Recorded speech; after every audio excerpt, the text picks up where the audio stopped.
অমিত ব্লগে সবকে স্বাগত। আপনারা কেমন আছেন?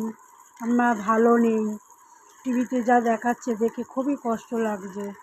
কী করবো, আমরা কিছু করতে পারি না। ঘরে দেখে যেটুকু দেখছি দেখে খুব বাজে লাগছে। একটা মেয়ে হয়ে একটা মেয়ের সঙ্গে আর তারপরে যা অজুহাত বের হচ্ছে একটা একটা করে, আসল কিছু কাজই হচ্ছে না। যারা করেছে দোষী তাদের শাস্তি হোক, এটাই চাই।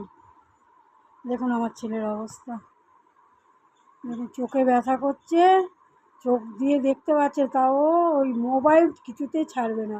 আর মোবাইলটা কদিন লুকিয়ে রেখেছিলাম, আবার মোবাইলটা বার করে দিয়েছি। চুপচাপ বসে থাকতো, কথা শুনতো না, বদমাশি করতো, চোখ রগড়াতে ডাক্তার বারণ করেছে।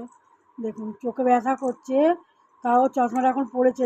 বলার আগে, ভিডিও করার আগে চশমাটা পড়লো বকতে, চশমাটা মাথায় তুলে রেখে দিয়েছে, যেরকম মোবাইল দেখছে।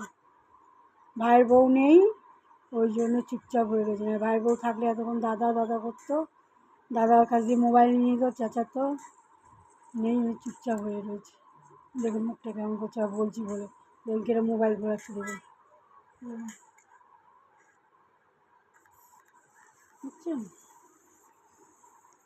দেখুন কেমন বাজে ছেলে। আবার বলছিল বাজে বলা যাবে না, ভালো ছেলে। বাজে বলেই তো কেউ লাইক শেয়ার কমেন্ট করছে না, ভালো হলেও করতো, তাই না? কেউ করছে না, বলছি বলে মারছে। দেখুন আমাদের। ঠিক আছে, রাখছি।